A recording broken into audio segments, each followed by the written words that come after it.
The portal that opened 3 nights ago is still open, but not for much longer. Tonight is the final window. Most people move through the blood moon like a headline. They saw the date, registered something vague and heavy, and kept scrolling.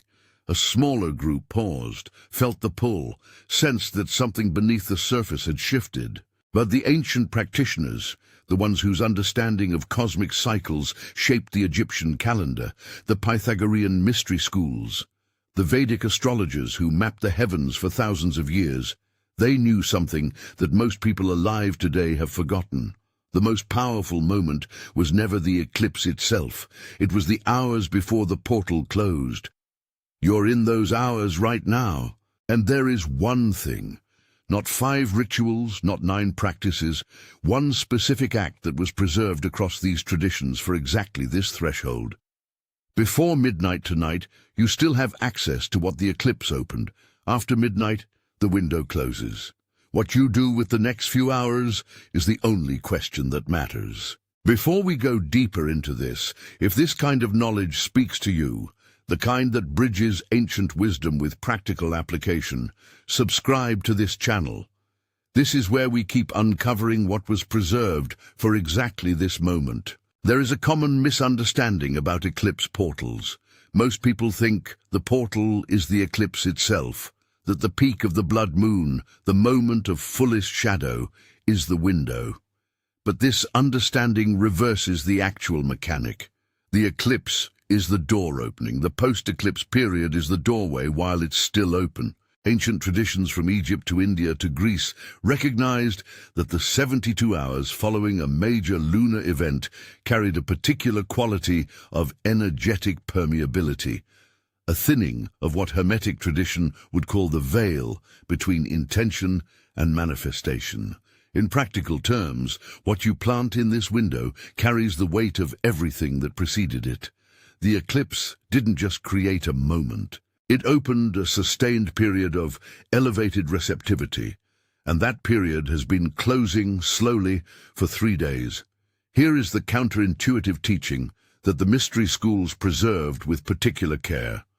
The closing of a portal is more powerful than its opening, not because more energy is present, but because it is more concentrated.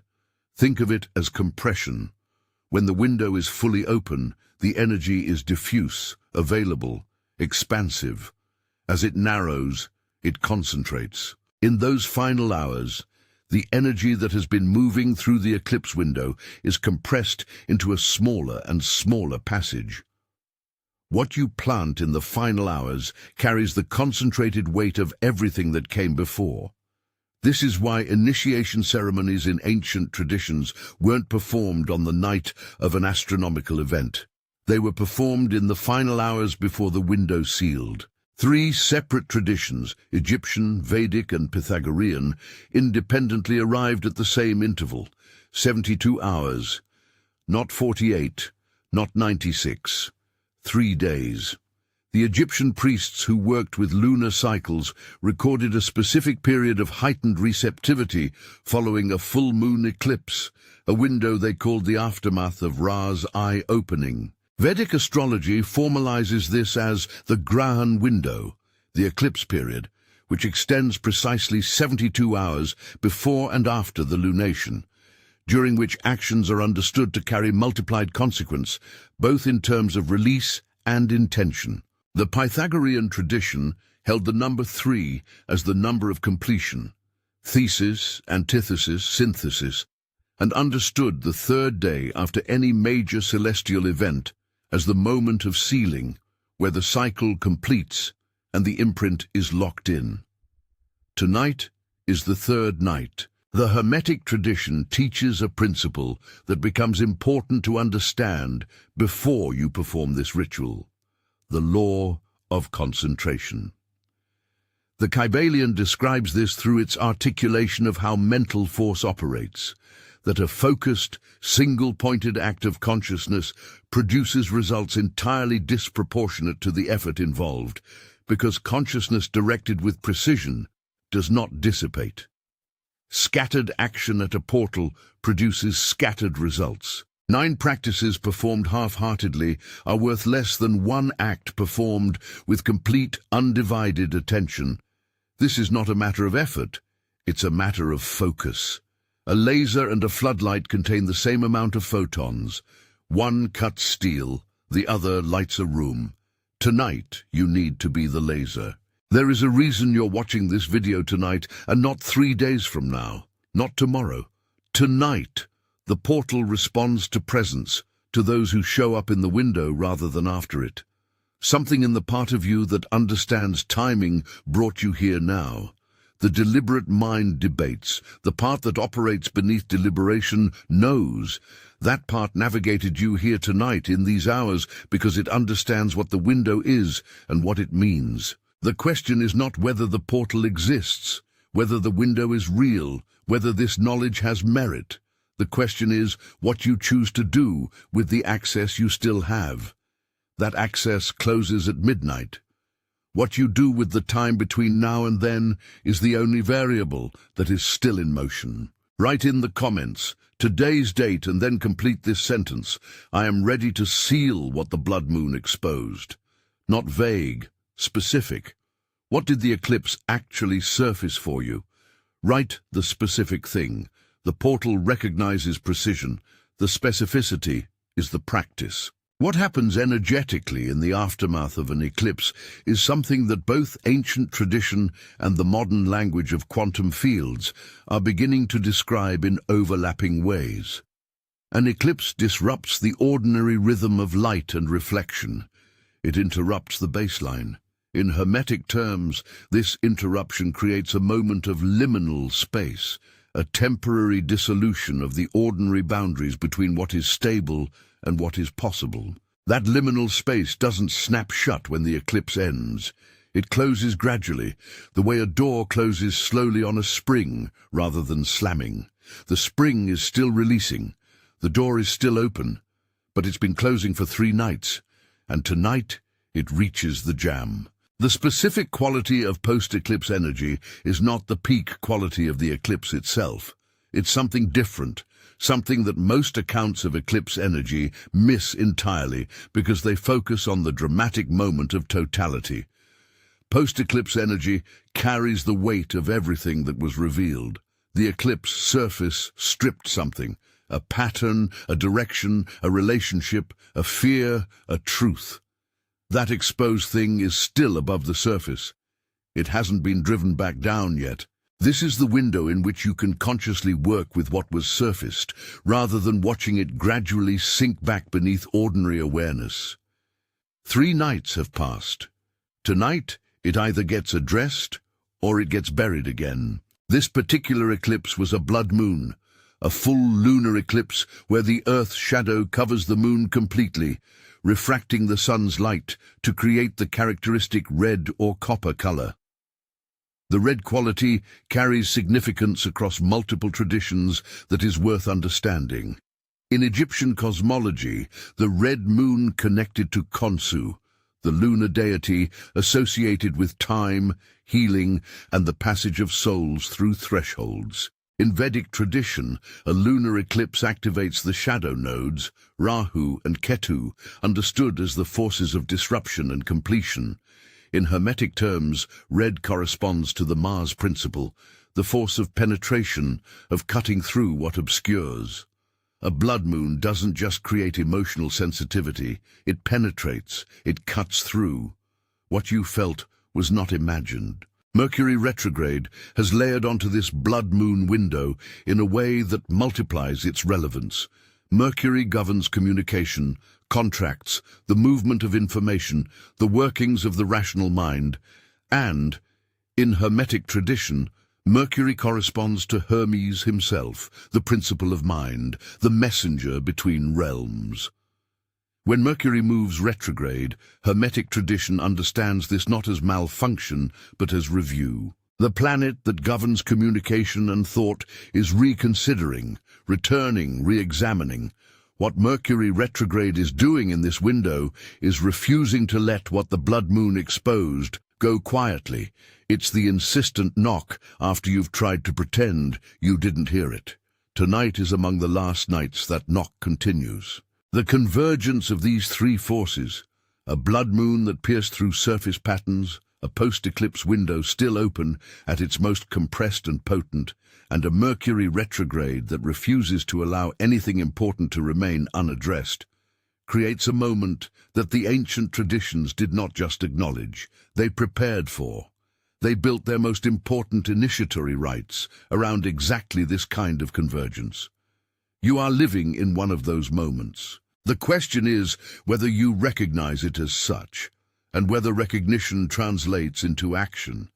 Most people will read that sentence and agree with it theoretically. The ones who change direction tonight are the ones for whom recognition becomes something different from agreement. It becomes the trigger for a specific act performed with full presence before the window seals. If you're finding value in what we're uncovering here, take a second to like this video. It helps more people find this content at exactly the right moment, and that matters more than it might seem. In Hermetic cosmology, Hermes Trismegistus was not understood simply as a historical figure or a mythological deity. He was described in the Hermetic texts as the principle of mind itself, the guide through thresholds, the one who stands at the intersection between worlds. The term used in ancient Greek tradition was psychopomp, the guide of souls through transitions. What this means practically is that the Hermetic tradition did not treat liminal moments, eclipses, solstices, the moments between sleeping and waking, as passive experiences.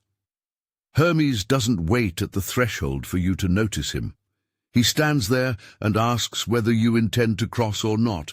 Tonight's choice is exactly that. Ancient Egyptian temple records, specifically those associated with lunar ceremonies at Karnak and Dendera, describe a practice that the priests called sealing the intention into the light. This was not performed on the night of the lunar event itself, but on the third night following it, during what they described as the closing of the eye. The ritual was precise. A written release of what the event had surfaced, a spoken declaration of what was being called forward, and an act of fire to transform one and seal the other. The similarity of this practice across cultures that had no direct contact with each other is not coincidence, it's convergence. Multiple traditions arriving at the same operative understanding because the underlying principle is real. In Vedic astrology, the Grahan period, the eclipse window, is treated with extraordinary seriousness. During this window, the tradition teaches that karma moves at an accelerated rate.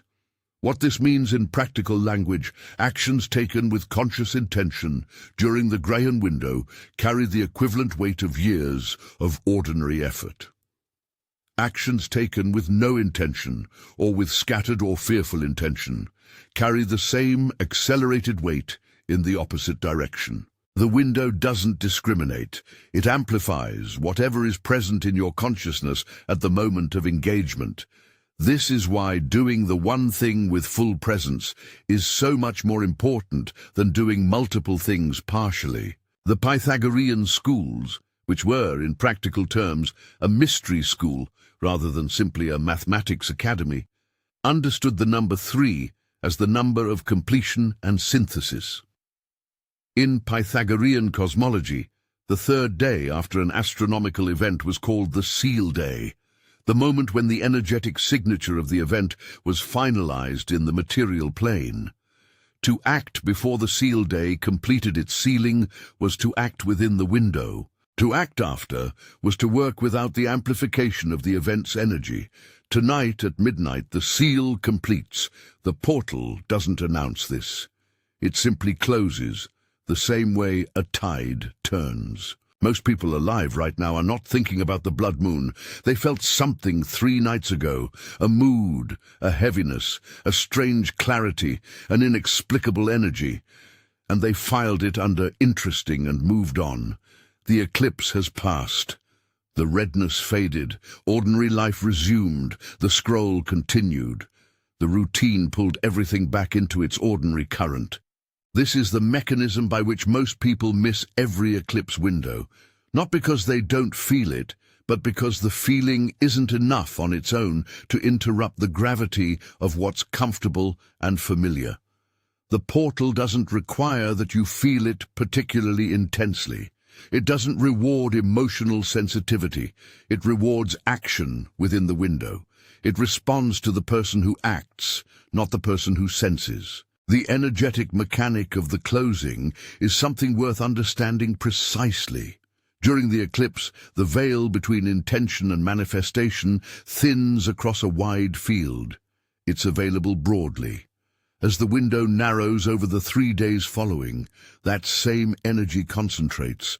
By the final hours, tonight, the field isn't wide. It's narrow, but it's extremely dense. The compressed energy in the final hours of an eclipse window is analogous to the pressure in a hydraulic system.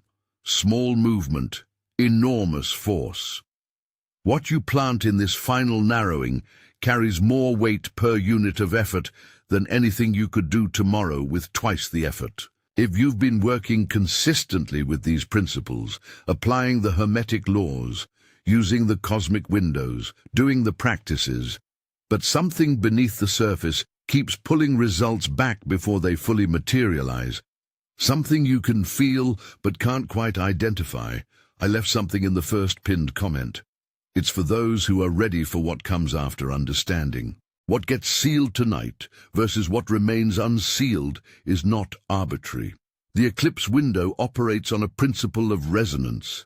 It amplifies what is directly addressed within it. If you release something specific tonight, that release gets the weight of the entire eclipse cycle behind it. If you plant a specific intention tonight, it gets the same amplification. If you do nothing, the eclipse window doesn't punish you. It simply closes without your participation. The energy that was available redistributes. The pattern that was exposed sinks back beneath the surface, not gone, just no longer accessible through this particular door. This is the last night the door is open. Tomorrow, not in some spiritual metaphor but in practical, energetic terms, the wave will have turned.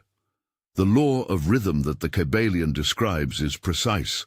Every swing in one direction is followed by a corresponding return swing. The eclipse swung open. Tonight, before midnight, its swings closed. What you have planted in the swing is carried. What you have not planted goes back to the starting position, waiting for the next cycle to open the same question. Now, the one thing, the conscious threshold crossing. 3 acts in a specific sequence, taking 15 to 20 minutes, requiring only paper, a pen, a candle, and a fireproof bowl or sink. Not a complex ceremony, not an elaborate ritual. Ancient initiates understood that complexity at thresholds disperses rather than concentrates. When you arrive at a doorway with 17 tools in your hands, you block your own passage. What portals require is not impressive demonstrations of effort. They require precision, presence, and the willingness to act before the window closes. What follows is the practice exactly as it has been preserved, stripped of everything non-essential, left with everything that actually works. The reason fire appears at the center of this practice is important and has nothing to do with mysticism in the popular sense of the word. Fire is the hermetic element of transformation. It is the only element that changes the fundamental state of what it contacts. Water moves around things. Air passes through, earth holds, fire transforms. It changes the molecular structure of what it touches, converting one form into another. The Hermetic law of vibration states that everything vibrates at a particular frequency, and that changing the vibrational state of something changes its nature. When you burn a written release consciously and with intention, you are not performing magic. You are performing a directed act of transformation. The Egyptian threshold crossing, described in what is commonly called the Book of the Dead, more accurately translated as the Book of Coming Forth by Day, was understood by the ancient Egyptians not as a passive experience, but as a precise, active practice. The soul at the threshold was required to make specific declarations, a release of what no longer served, a claim of what was being called forward. Vague intentions did not pass the threshold. The text describes this explicitly. The weighing of the heart was not metaphorical. Precision was the mechanism. Specificity was the technology. This tradition understood that consciousness operating with clarity at a threshold could cross it. Consciousness operating with confusion would remain stuck. The Kybalion teaches the law of rhythm in terms that become directly applicable to eclipse windows.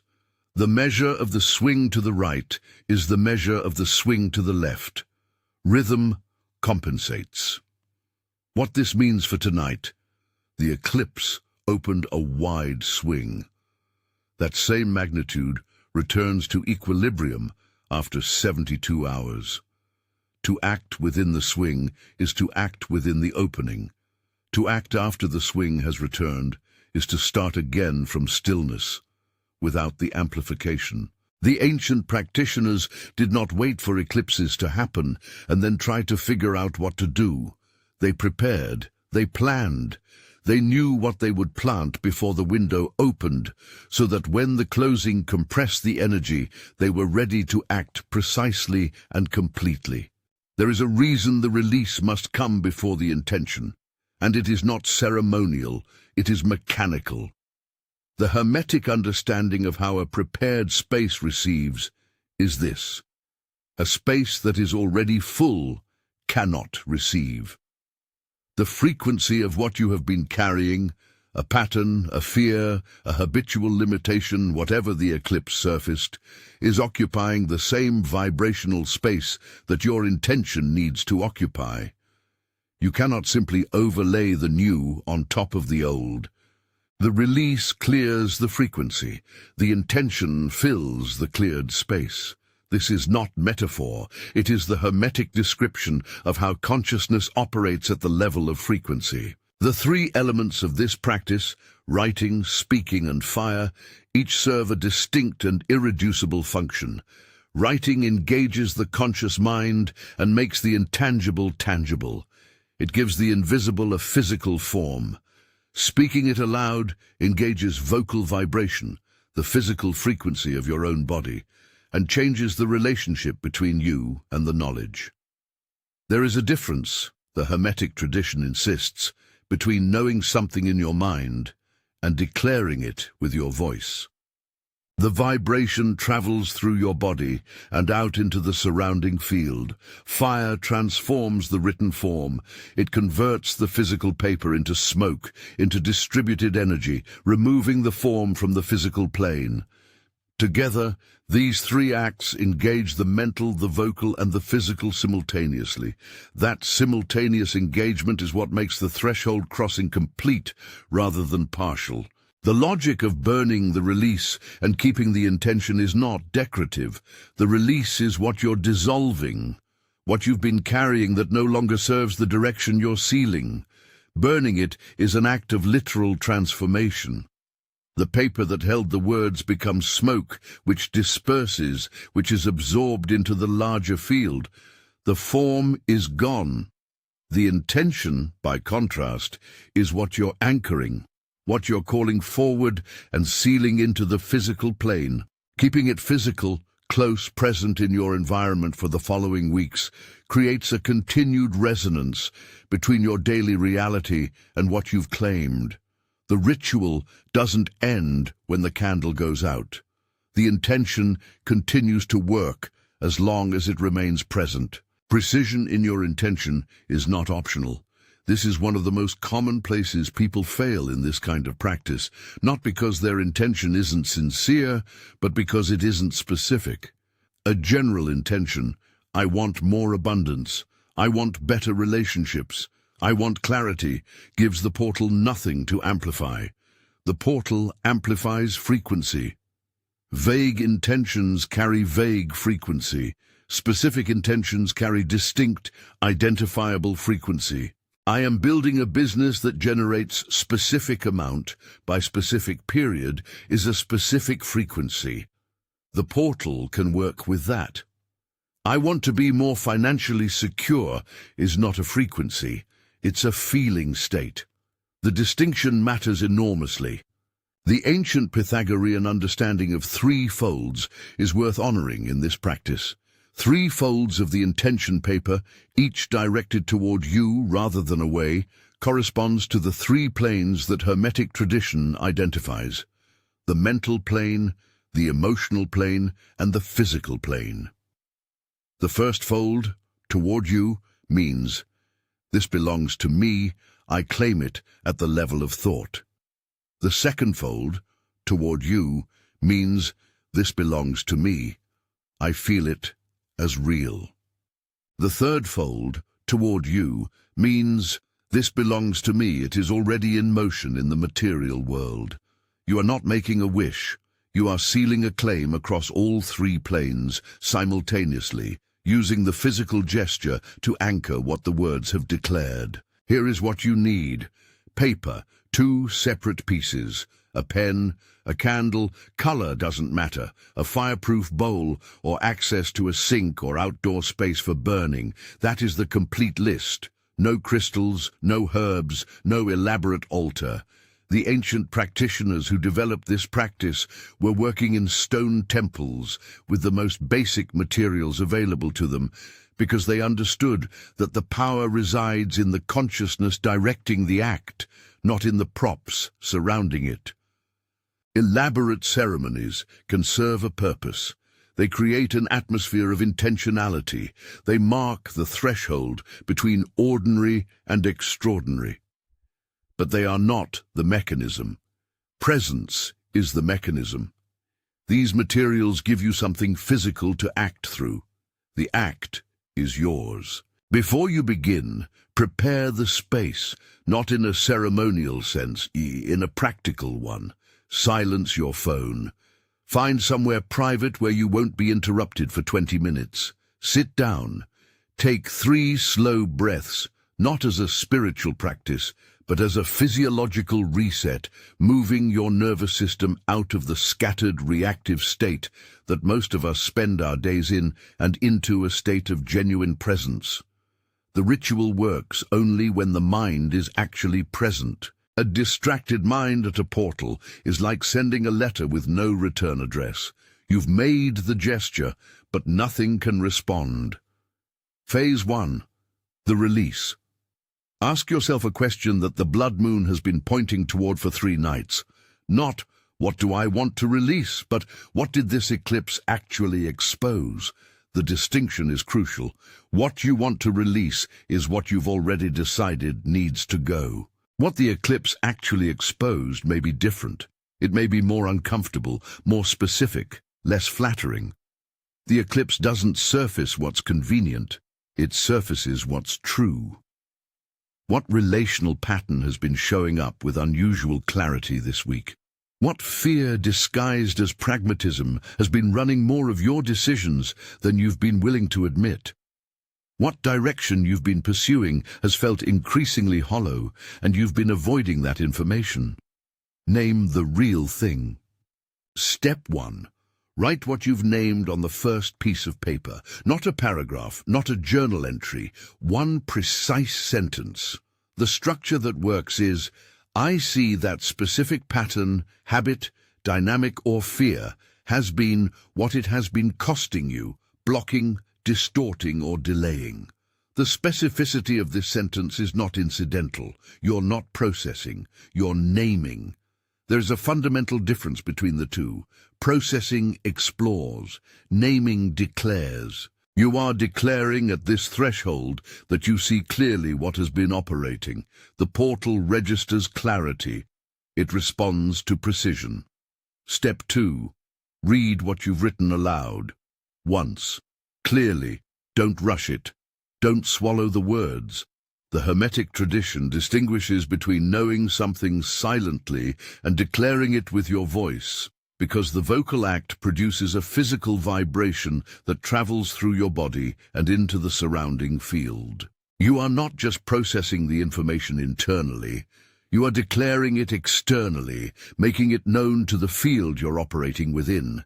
This is the act of witness. The eclipse surfaced the pattern. Your voice acknowledges that you've seen it. What is witnessed and named cannot continue operating entirely in the dark. The light of acknowledgement is what begins the dissolution. Step 3. Set the release paper aside. Place it face down. You'll return to it in phase 3. The sequence matters here. You do not burn the release until you have written the intention.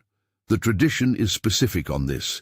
You name what you're releasing, you speak it, you set it aside, and then you write what you're claiming. The release and the intention are separate acts within the same ritual, performed in precise sequence. Burning the release before writing the intention inverts the logic. You clear the space, and then you fill it. If you fill it first, you're filling a space that hasn't been cleared. The release comes first because the frequency needs to be vacated before the new one can be seated. Phase 2. The intention. Take the second piece of paper. This is where most people, even those who understand that intention should be specific, make a critical error. They write in future tense. I will build this. I am going to achieve this by the end of the year. I hope to have this completed. Future tense is structurally incapable of sealing anything. It places the result in a perpetual future that the present never reaches. The Hermetic understanding of intention is more precise than the common law of attraction framing suggests. You are not wishing for something to appear. You are sealing a claim that the thing is already in motion. Step 4. Write your intention in what the Hermetic tradition would call the present of realization, as if the thing you are claiming is already in motion, already in process, already irreversibly underway. Not, I want to build a business. I am building specific business, and it is generating specific result by specific period. Not, I want a relationship that feels aligned. I am in a relationship that's specific quality, and it deepens daily. Dom. The realization tense collapses the perceived distance between now and the intended reality. You're not creating a gap between where you are and where you want to be. You're sealing the thing as already in process, which, from the Hermetic perspective, it now is. Step 5. Write today's date at the top of the intention paper, above the intention itself. This is not a formality. The date anchors the intention to this specific portal, to this eclipse window, this night, this act of conscious threshold crossing. You are not sending an intention into a general universe at a general time. You are planting something specific into a specific window, on a specific night, with the full weight of the post-eclipse energy concentrated in the final hours of this portal. The date is the seal's address. It tells the intention when it was planted and in what window it is rooted. Step 6. Fold the intention paper 3 times, each time folding it toward you. The direction of the fold is the direction of the claim. Folding toward you, calling in. Folding away, releasing. You are calling this intention toward you, not sending it away in hope. Fold once, and as you fold, say silently or aloud, "This is mine, it is already in motion." Fold a second time. It moves through all 3 planes: thought, feeling, form. Fold the third time. It is sealed here, in this moment, within this window. Hold the folded paper in your hands for a moment before setting it down. Feel its weight. This is the physical form of what you've just claimed. Phase 3, the sealing. Light the candle. Allow the moment to register for what it is. Not dramatic, not magical in the theatrical sense, but precise. A candle lit at a threshold carries a quality of intentionality that ordinary candlelight doesn't. You're marking a threshold. You're engaging the fire principle consciously. The Hermetic tradition places fire at the center of transformation because fire is the only element that irreversibly changes the state of what it contacts. You cannot unburn something. The transformation is final. This is exactly what you want for the release. An irreversible act of transformation. Step 7. Take the release paper, the one on which you named what you're releasing. Hold it by one corner over the candle flame or the bowl where it will burn safely. As it catches, look away from the fire or close your eyes. This is perhaps the most counterintuitive instruction in the entire practice, and it is the most important. What you are releasing does not need your attention. It has had your attention in many cases for years. What it needs now is your release, your conscious act of turning away from the pattern you're transforming. The fire has it. Let the fire do its work without your gaze. Step 8.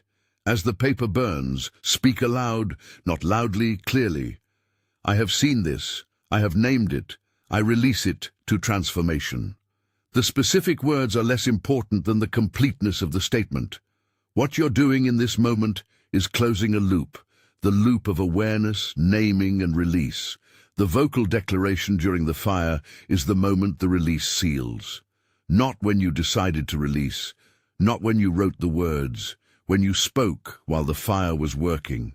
The 3 acts, decision, inscription, declaration, complete each other. Step 9. When the paper has burned, collect the ashes. If you have access to outdoor space, scatter them into wind, into moving water, or into soil. Not indoors. The symbolism here carries an operative function. The old energy moves entirely out of your space. If you are in an apartment with no outdoor access, flush them down the drain. The movement outward, away from your body and your space, completes the release at the physical level. You've transformed the written form. Now you move the residue completely out of your environment. Nothing remains in your space that carries the frequency of what you've released. Step 10. Take the intention paper, still folded exactly as you folded it, and place it under your pillow for the following 3 nights. After 3 nights, move it to somewhere private, a drawer, the pages of a meaningful book, your wallet, if it fits. Do not open it and reread it until 30 days have passed. This instruction is practical, not mystical. Every time you reread an intention, before it has had time to take root in physical reality, you're looking for evidence that it has arrived. Looking for evidence activates doubt about its arrival.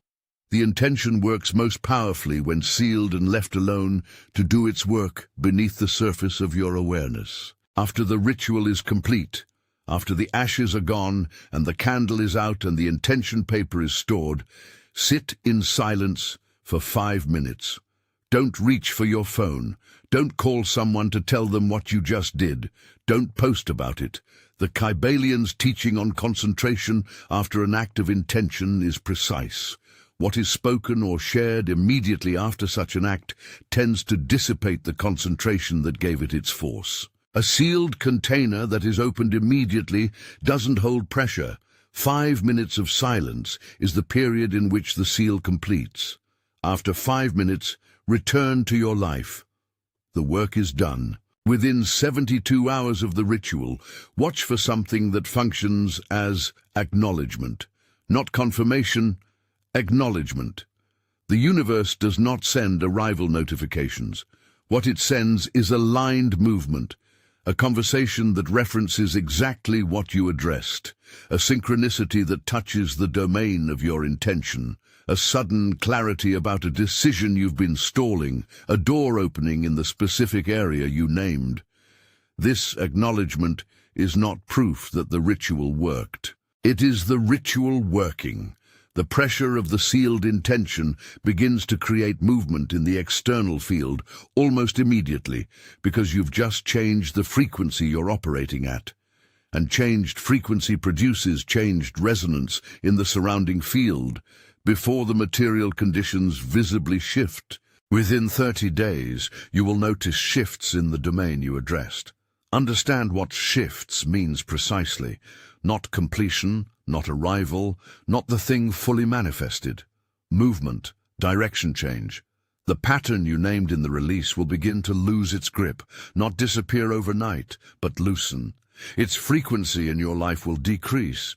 Its emotional charge when it arises will feel different, like something that's still present, but no longer running the show. What you're watching for is not the end point, but the direction of movement. Is it moving? Is the grip of the released pattern softening? Is there beginning to be evidence, small, early, unmistakable, that the intention you sealed is already in motion somewhere beneath the surface of what's yet visible? Watch for direction, not destination. The destination comes later. Direction is what tonight seals. One mistake that is common enough to address directly. Many people perform a ritual like this and then interpret any resistance, friction or difficulty in the following days as evidence that it failed. This interpretation inverts the actual mechanic. The Hermetic law of polarity states that everything has its opposite, and that movement toward one pole naturally makes the opposite pole more visible. When you plant a seed of significant change, the first thing that often becomes more visible is the resistance to that change, the ingrained pattern pushing back, the habit asserting its habit, the fear of the new thing becoming temporarily louder than it was before. This is not failure. This is the mechanism working. The resistance is proportional to the magnitude of what was seeded. There are specific signs that the portal acknowledged your act, and they are worth knowing in advance so you can recognize them when they appear. The first is unusual calm, a sense of settledness that wasn't present before, particularly in the domain you addressed. Not euphoria, settledness. The second is specific dreams in the nights that follow, dreams that reference, sometimes directly and sometimes through obvious symbolism, what you released or what you claimed. Pay attention to these. The third is what might be called decision clarity, a sudden ease in making decisions you'd been stalling, particularly in the domains related to your intention. The fourth, and the subtlest, is a gradual decrease in the emotional charge around what you released. Not that it disappears, that it stops having the same grip. One final instruction, and it is one that people regularly skip because it seems superstitious when it is actually practical. Do not share what you sealed with anyone for 48 hours. Not your partner, not your closest friend, not in a public comment online. The principle here is not that external energy will ruin your intention. It's that your own need for validation, for confirmation, for response will pull your attention from the sealed intention back into ordinary social consciousness where intentions diffuse. A seed planted in the ground doesn't need to be dug up and shown to everyone before it germinates. The seal holds best when it's allowed to work in private for the first 48 hours. After that, you can share it freely. Right now you have hours, not days, not weeks, hours. The portal that opened with the blood moon 3 nights ago is at its narrowest. The energy that has been moving through this window since then has been compressing toward this point. Tonight is that point. The choice is not between acting with a ritual and not doing anything spiritual. It's a simpler distinction than that. It's between acting within the window that the eclipse opened, or watching that window close from the outside while telling yourself you'll do something meaningful later. There is no later for this window. This window is tonight. Consider what has been circling your awareness this week, the patterns that surfaced with unusual clarity, the direction that has felt increasingly hollow, the relationship dynamic that has been more visible than usual, the thing you've been avoiding confronting because confronting it requires deciding. The blood moon didn't create any of these things. It didn't manufacture the patterns or invent the directions or fabricate the fears. It illuminated what was already there, beneath the surface of ordinary attention. Mercury retrograde has been insisting that you keep looking at what was illuminated rather than letting it sink back. Tonight is the final night. That insistence continues. The initiates of the ancient mystery schools, those who studied in the Egyptian temples, the Pythagorean academies, the Hermetic orders, didn't have access to this knowledge because they were spiritually superior to the people around them. They had access because they chose to be present at the thresholds that most people walked past without noticing. Presence is not a mystical quality. It is not a gift that some people have and others don't. It is a decision the decision to act within a window rather than to acknowledge the window theoretically and move on.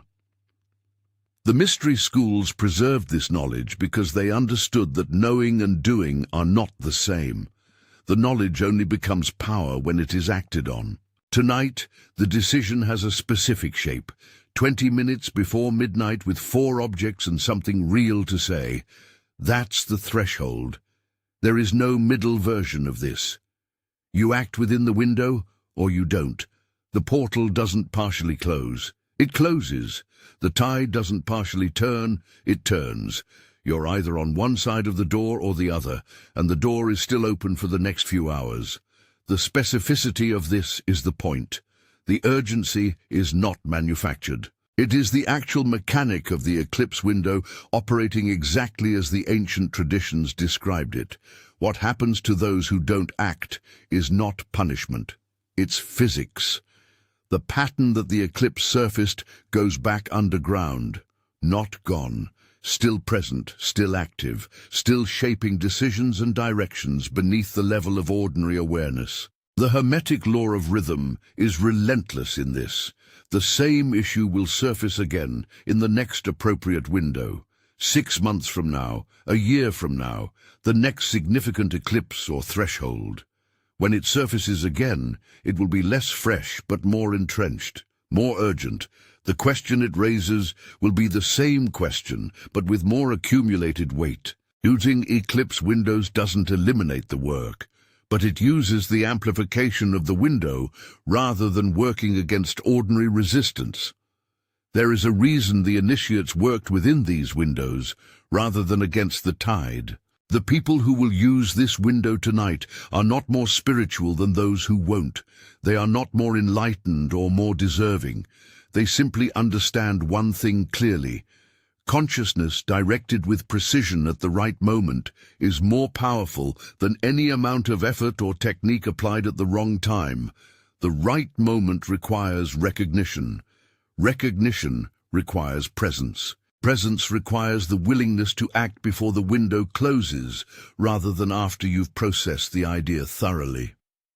The ancient traditions preserved this knowledge not because it was esoteric, but because acting within windows is counterintuitive for a culture that believes timing is irrelevant to effort. 3 nights ago, the blood moon moved over the sky and something in you registered it. Not metaphorically. You actually felt something shift. A mood you couldn't name, a clarity that felt like vertigo, a weight that was different from ordinary emotional weight. You didn't manufacture that response. It came from a part of you that is more attuned to timing than your ordinary consciousness is. That part brought you here tonight. It recognized the window. It knew the portal was still open. It navigated you toward this video in these specific hours because it understands something your reasoning mind may still be debating. The window is real, the timing matters, and tonight is the night. Mercury retrograde will end. The post-eclipse energy will fully dissipate. The portal will close with the same quiet it had when it opened. No announcement, no drama, no celestial alarm that the window has passed. Just the ordinary quality of tomorrow morning, which will feel different from tonight in a way that is subtle but unmistakable to anyone paying close attention. Tonight still has the quality of the open door. The insistence of Mercury, that nothing important be allowed to remain unaddressed, is still active. This is the last night of that insistence. After tonight, the retrograde continues, but without the eclipse amplification. The knock becomes quieter. The portal closes the same whether you used it or not. The tide turns with the same precision whether you planted anything in the swing or not. This is what makes windows both powerful and unforgiving. Their indifference. The eclipse doesn't track who acted and who didn't. It simply operates. The 72-hour window simply closes. What makes the difference is entirely on your side. Whether you chose to be present at the threshold, to act with precision while the door was open, to plant something real in the compressed energy of the closing window. That choice, made in the next few hours, will have consequences that extend far beyond tonight. There is a quality to the final hours before a portal closes that those who have worked with eclipse windows learn to recognize. The noise falls away. The hesitation that occupied the first day and second day after the eclipse, the maybe I'll do something with this, maybe later I'll think about it more, loses its grip. In the last hours, things become clarifying. Either you act or you don't. The clarity of the limited time removes the ambiguity that paralyzed the action. You are in those final hours right now. The clarity is available if you let it in, rather than filling it back up with distraction and deferral. If you stayed until the end, write in the comments, "I sealed it." I've left another lesson on your screen right now, your next step on this path. Thank you for watching, and I'll see you in the next video.